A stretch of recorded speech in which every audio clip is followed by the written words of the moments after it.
So, ayun na nga guys. Ito na.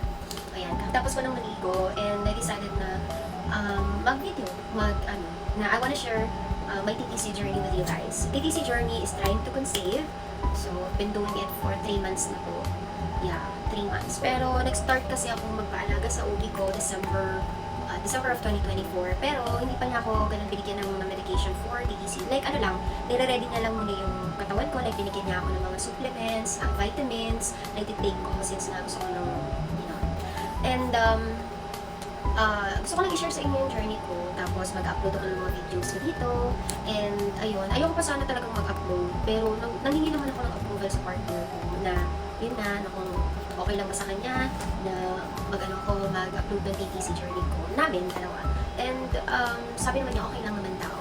So, ayun, sana ma-inspired kayo or hindi kayo mawalan ng pag-asa sa mga TTC journey din dyan, na, yung iba, alam ko, for years na sila nagti-TTC and yet wala pa rin nangyayari. Pero, huwag kayo mawalan ng pag-asa guys, hindi kayo nag-iisa.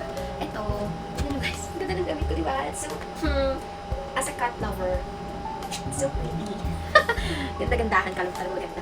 Okay, so ayun, i-share ko sa inyo yung TTC journey ko and natutuwa ako kasi makakapag-share ako sa inyo, pag-public ko siya kahit na hindi talaga ako public ng ganyan. Kasi gusto ko talaga kung sa akin lang muna and then saka ko na nag-share kapag okay na. But this time, nag-change tayo ng plans, gusto ko na mag-video. Tapos, ayun, gusto ko nang i-share sa inyo na try to conceive ng partner mo. Kalain mo yun.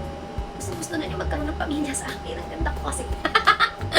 Hindi naman kita na naman yung lalamunan ko, girl. Ayun, ewan ko. Basta, natutuwa lang ako. Alam ko, it's not... Okay guys, bakit ako may TTC journey? Because, meron akong PCOS.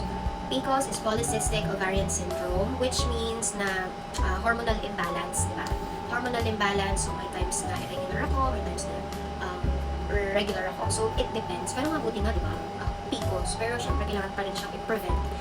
What I mean, hindi naman siya i-treat. Okay? Kasi hindi siya na-cure. Na-treat lang siya, guys. So, forever na siya sa katawan ko. Pero, kailangan ko lang ng healthy lifestyle. So, kailangan, hanggat maaari talaga, avoid talaga yung carbs, yung sugar, para makapag-lose ng weight. Kasi for me, sa case ko yung previous na OB ko, pinag-lose niya ako ng weight, avoid carbs, like yung mga tinapay, mga rice, and everything, especially sugar talaga guys. Kasi yan talaga yung nakakasira talaga. Yan talaga, number 1. Nag-try naman akong i-avoid, try ako ng 3 weeks, I think, hindi ako nag-rice. Pero after that, parang ewan ko, parang kulang ata ako sa disiplina. Charot. Ayun nga, kasi nga, tignan nyo, basta ang hirap. Pero, yun nga, sinisimulan ko na ulit na layuan yung mga bagay or mga pagkain na bawal sa akin. Like, yung coffee, yung rice, yung mga pasta, bawal talaga. Pero yun nga, gusto ko lang i-share sa inyo na mag-share na ako ng journey ko for TTC and, hoping for the best. Sana makabuo. Makabuo! Ganun. Sige, dapat ganun talaga forever, no? Sige. Yeah, update ko naman kayo always dun sa aking TTC journey. Sa aming TTC journey ng partner ko. So, maybe last. Yun lang. Thank you. Bye-bye.